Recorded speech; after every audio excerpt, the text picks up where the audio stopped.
Global Indian Network. Print, TV, events, podcasts. Find out more at globalindianseries.com. Welcome back to the Global Indian Podcast, home to the greatest conversations and the official platform for open and liberal minds.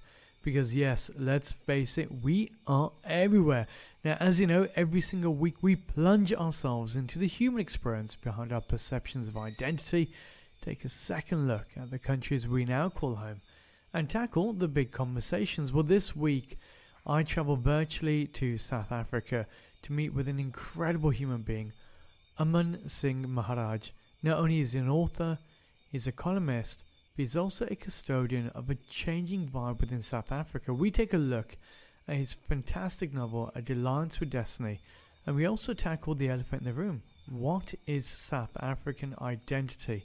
It is a rather interesting discussion that takes an incredible deep dive into some of the background facts that are often never spoken about, and also the future of where this country may be heading.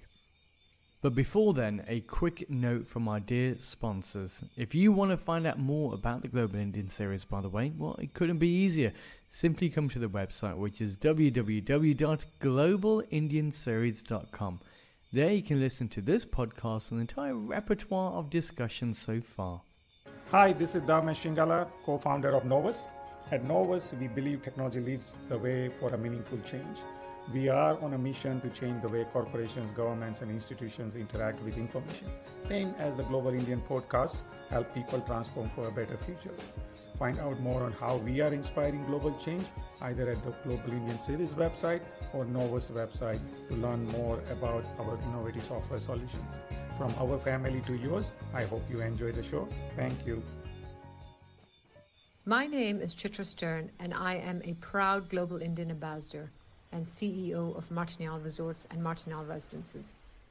We pride ourselves on the journeys that define a community, and our developments bring people together. Did you know that over 70,000 people just like us call Portugal home? The Global Indian journey has brought people together in a meaningful way, and on behalf of all of us at Martinal, we want to thank you for joining us in these remarkable conversations. We look forward to seeing you here in Lisbon post-COVID. Hi, my name is Divya and I'm co-founder of the Global Indian Podcast. Before you get to today's show, I've got a quick favour to ask. If you've been enjoying our conversations, I'd love if you could take just 1 minute to leave us a review on the platform that you're listening to us on and share our work to friends and family. It helps us out a lot. Word of mouth is the primary way that we grow. Thanks for your continued support. Aman, what's it like to be you? Because you've been jet setting, you've been right the way across India from festivals right now for the book tour. But what's it like to be you as a human? I don't think it's something that many people would want to, especially in the last month. It was very exciting, but very tiring. I did about 20 cities in 30 days, book launches and book signings. It was very, very tiring. And I'm sure you've been to India, Rajan. So, India is never a holiday. It's always a tour. It's something that's very tiring. You're always on the move, unless you go to Goa. And I didn't go to Goa this time. So I still got a bit of jet lag, even though it's 1 week later. In terms of lifestyle, look, I'm a single guy, 49. I don't know, maybe there are married men who do envy me. But I live a great lifestyle. I don't know if you've been to Durban. It's a fantastic coastal city. It's absolutely stunning. Weather's a bit hot at the moment. I think we're touching about 31, 32 degrees. I think the only negative I could talk about is crime. And maybe that's something for a separate discussion. Yeah, no, it's interesting. Like now, I suppose what you do is obviously being an author and being somebody that looks at the social elements and that's entwined within your stories, you probably have a lot more of a touch of that empathy, almost a spirituality when it comes to your work itself. And you've written a variety of different books. Are many of those based on experiences within South Africa? So I've written many more articles and essays this is my debut book. This book is something I held very dear to my heart.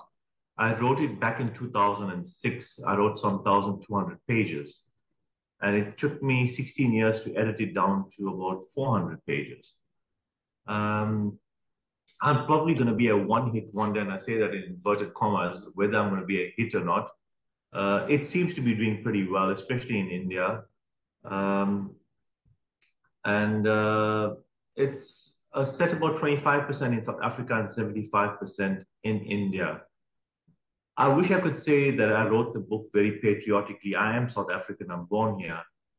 But anyone who's reading the book is probably going to pick up, besides just the spiritual element and the philosophical element, there's a bit of anger with the country, the way what it's become, because that's what compels the protagonist to leave South Africa, and he almost escapes, which is a bit of a cliche. Everyone escapes to India looking for God, sex, love, or whatever comes, mystical experiences, which it has plenty of that. But it's also very much on steroids. If you've ever watched Eat, Pray, Love or read the book, it's Eat, Pray, Love from a man's perspective, but quite extreme as well. I wouldn't recommend the book for anyone under 18 because of some of the content. So yeah, my debut book, novel, whether there's going to be a second one, time will tell. It's a very tiring process, and it's not something where you make a lot of money or anything. It's not Pulp Fiction. It's more along the lines of classical type literature in a contemporary setting. Well, the fact that it took 16 years in the making, I think that speaks volumes in itself. What inspired it to come forward? Because as you said you wrote all these articles.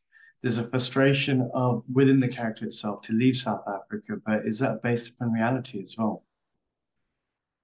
I think it's not an autobiography in any way. I deliberately sort of tried to make the main character as opposite to me as possible in terms of the way he looks, because I didn't want to be accused of being the character, because he's not a sanitized sort of Mills and Bruin kind of hero. He's a very angry man. He's a bit of a misogynist. At the same time, I don't think any writer can say that they don't pour a little bit of themselves into any book. But, we are all ordinary people. We're not Barack Obama, where we can write an autobiography. Our lives have not been fantastic. But we can put little incidents that we may have seen, in our lives, but obviously hype it up to the point that it becomes almost unrecognizable.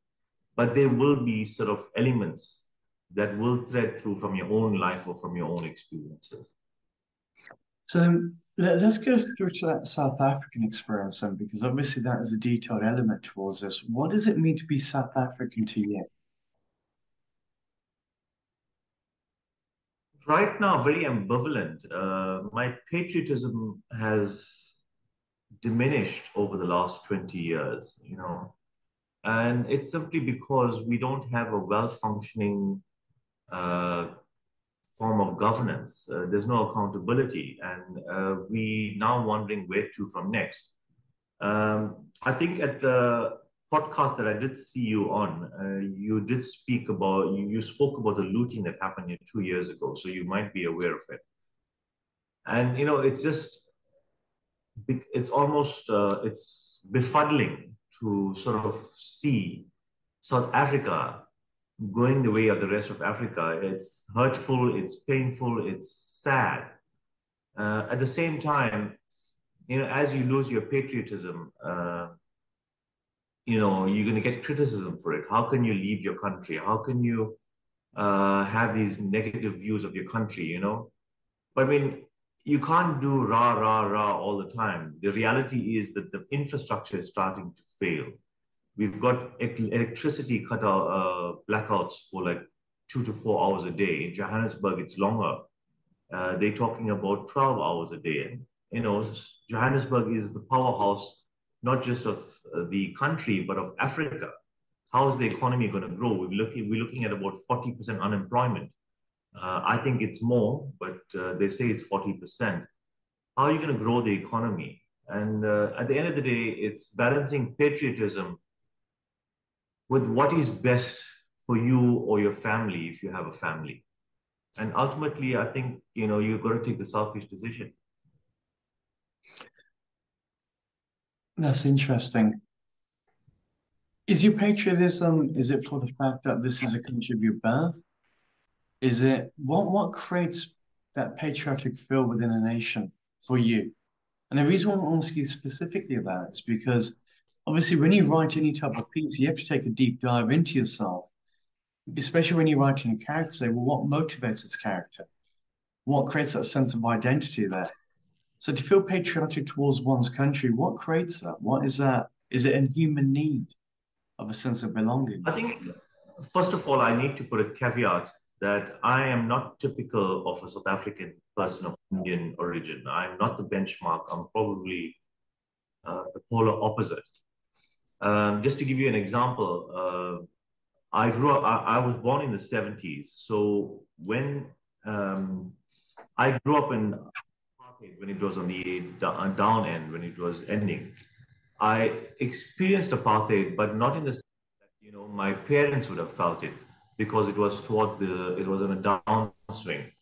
So maybe the kind of apartheid I did feel was we never had as good sporting facilities, or we couldn't go to certain areas, that kind of thing. So it was not extreme grand apartheid that I underwent. But I still had a more deeper patriotism because of my love for India. So around about 1992 was the first cricket match that came to South Africa with, Tendulkar, and I was in awe. And, from there, and it was wrong. I should have supported my own South African cricket team, but I didn't. It's very difficult to tell a man, not to follow your heart when it comes to sport. And my heart has always been with India, especially with the likes of Sachin Tendulkar, and I think that time it was Muhammad Azharuddin, and all those guys. So they were legends in their time. So that's just to give you a sort of idea as to why I'm quite atypical. Durban as well is a very insular city. So it still is, in my opinion, a very racist city because we go out in our own enclaves. Although it's not legislated by apartheid, you'll have Indian nightclubs where only Indians go. You'll have nightclubs where only African people go. It's a very family-orientated city as compared to Johannesburg, which is sort of a mini London. It's a melting pot of different cultures. And your friends, your work friends become your sort of family. So you start going out with them. So your friends are not necessarily from your own race. So Durban kind of is like, it's like a city that's, 20 years behind. It's conservative. I mean, I've written a book that's very, very raunchy.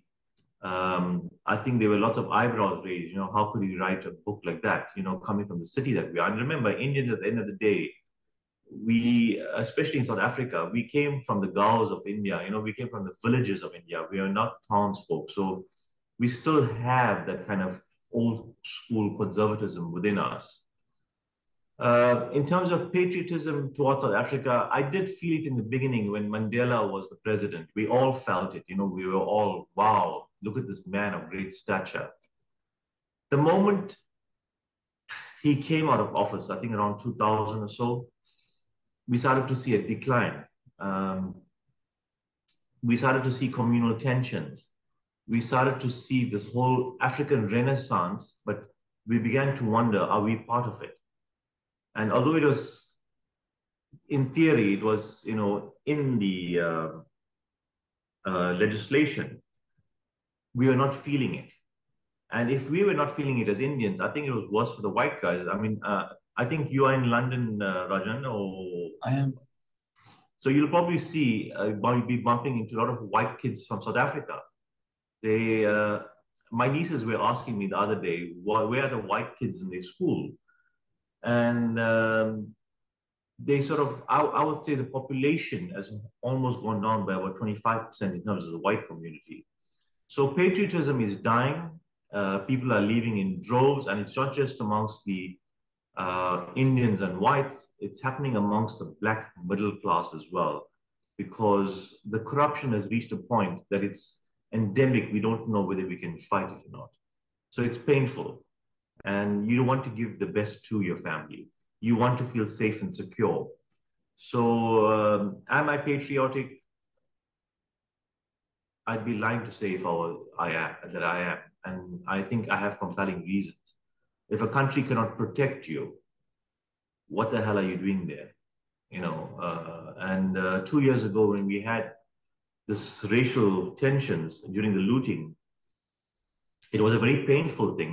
It took us back to 1949 when we had racial riots between the black and the Indian. And there's always this fear, what if there's a Uganda type situation? I mean, people won't talk about it, but there's always that rumbling. And we're a minority. We 1.5% of the population. We're not martially sort of orientated. We're a business community. We're a bunch of professionals. We're a bunch of workers. We not people to take up arms and start fighting. So that's the reality of the situation that I see. And I think it's going to become worse because the economy is really spiraling. And that's purely because of the lack of accountability by the government and the fact that we have failing infrastructure. I mean, without electricity, how do you grow the economy? And I'm living in a bubble. I live in a upmarket address in Durban. I've got a beautiful view of the Indian Ocean. I'm insulated from the failing infrastructure because my house is fully solar.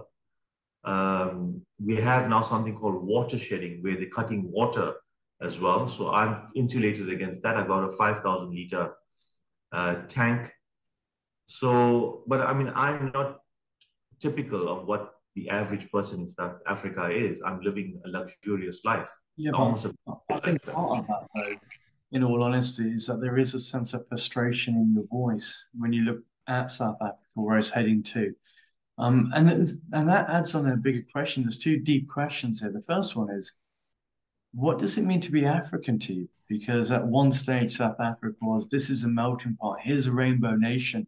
We're all Africans together in the sense of, not ethnicity, I guess, but in the sense of identity, that we see one future together as South Africa. What does that mean now? It's meaningless. It's completely meaningless. Ask the Indian student. I mean, we just got the results. Out of every top, I think you'll use the term matric, the final year of school. Yeah. We 1.5% of the population, but the top 10 students generally tend to be Indian. Ask the matriculant who gets 6 or 7 A's or even 9 A's and he can't get into med school because there's a quota system.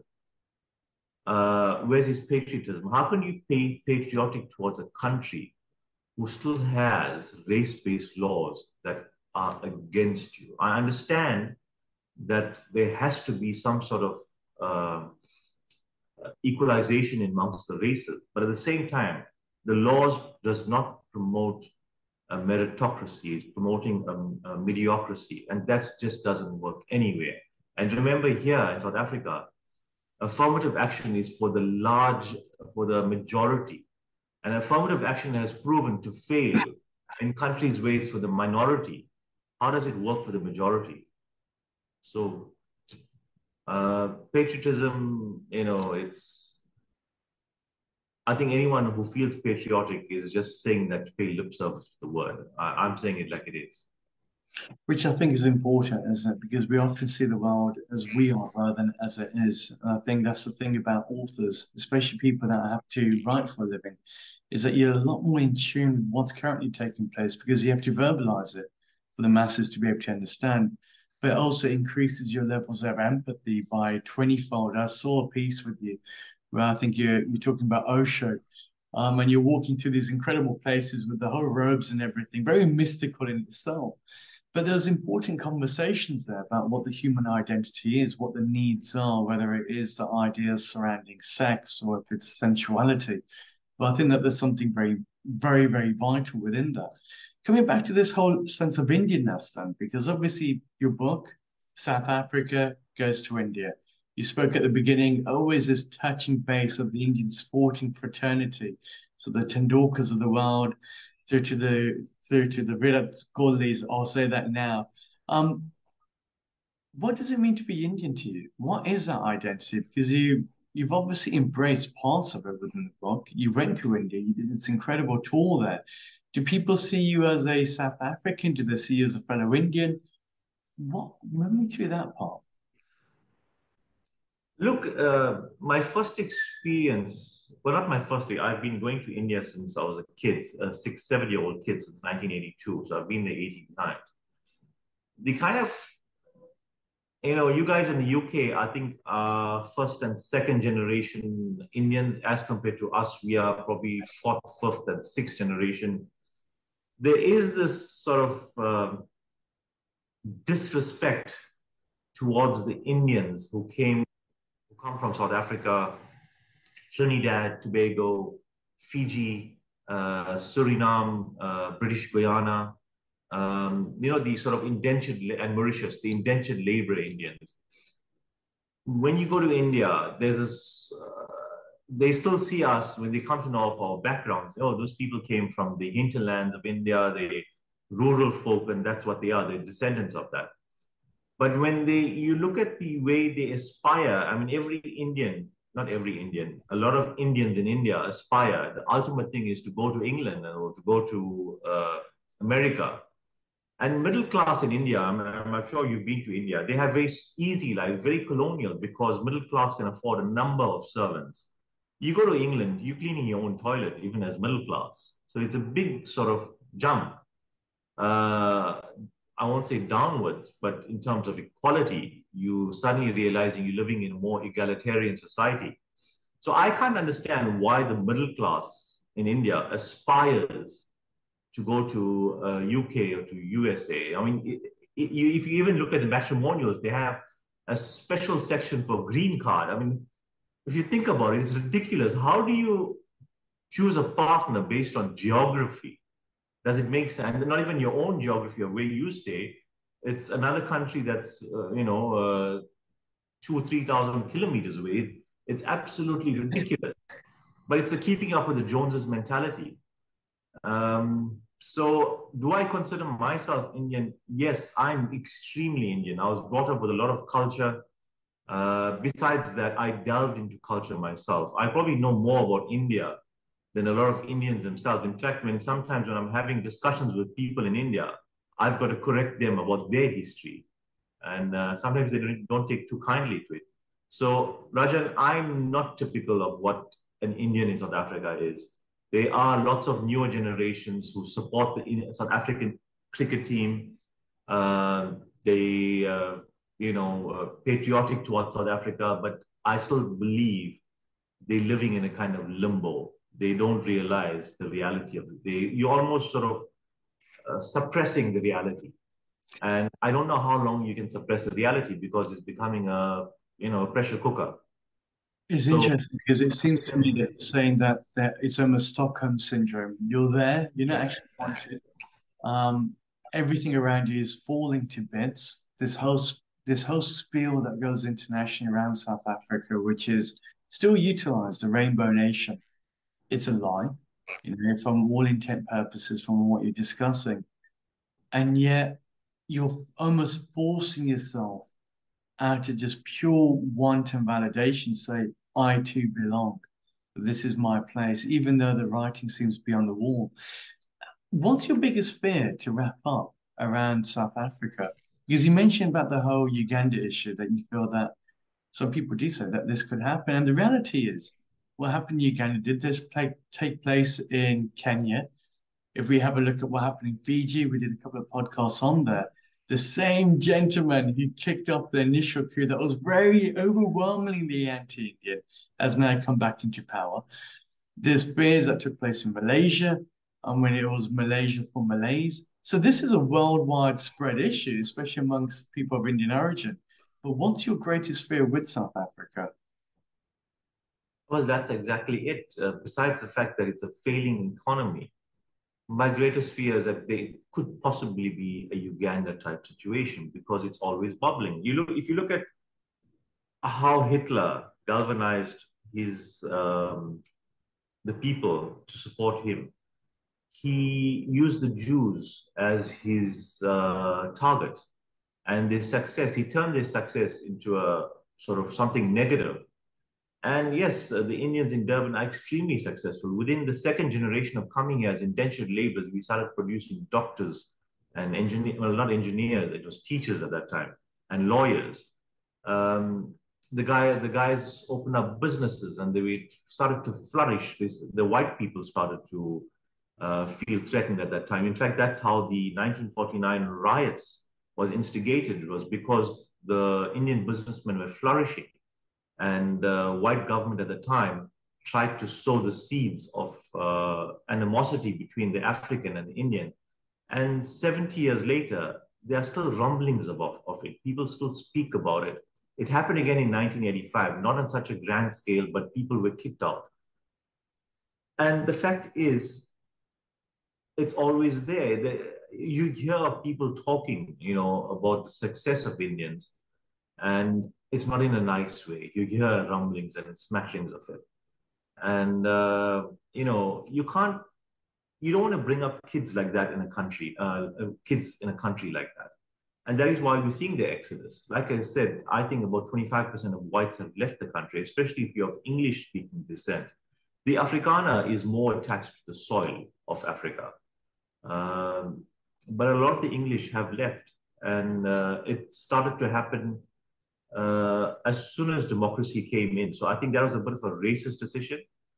But my sort of thinking on this and what we're feeling right now is based on experience. And you know what? The fact that you can't, you might just be leaving home one morning and you don't know whether you're going to be shot or killed. That's not the way, life should be. You should not be living with that fear. And the worst part about it is, besides losing someone, it's the fact that I don't think the police have the ability to solve the crime. So it's like a double tragedy. There's no justice, if you could call it that. So, you can go talk rah, rah, rah, Rainbow Nation, but the reality is there's a lot of filth and grime under that rainbow, and it's not being tackled. Aman, it's been a pleasure to have you on the show. If people want to pick up the book, where do they go? So, the guys who read Kindle and stuff, I'm very tactile. I've got to hold a book in my hand and read it. I've got to smell and feel the pages and the rustle and so forth. But it is on Amazon, it is on Kindle. In the UK, I think it's at all major bookstores. In South Africa, it's at Exclusive Books. In terms of bookstores in India, it's at your crossword bookstores. And mainly people are ordering it off Amazon or the physical version, they're ordering it online. What a fantastic conversation, I'm sure you agree. I think the whole topic of South Africa is on the lips and minds of many people out there. It not only reminds people of the fragility that is of being minorities within particular countries, but also what really constitutes as a national identity. We heard the horror stories of Uganda. We've covered it physically in the country last year. We've heard the horror stories of Fiji, seeing a former coup leader now coming back as a head of state. The questions are constantly arising. What does it truly take to belong? How long does a community have to be in a nation in order for them to feel that they have a voice? And importantly, what does it all truly mean? Well, I really hope you enjoy this conversation. As always, I look forward for you to continue your travels with us every week as we take on these deeper discussions, and pop over to the website globalindianseries.com. There you can listen to this podcast, but also see the entire repertoire so far and read incredible articles from minds that are reshaping our notion of identity and re-giving us understanding of the countries that we now call home. Until next week, stay well. Global Indian Network. Print, TV, events, podcasts. Find out more at globalindianseries.com.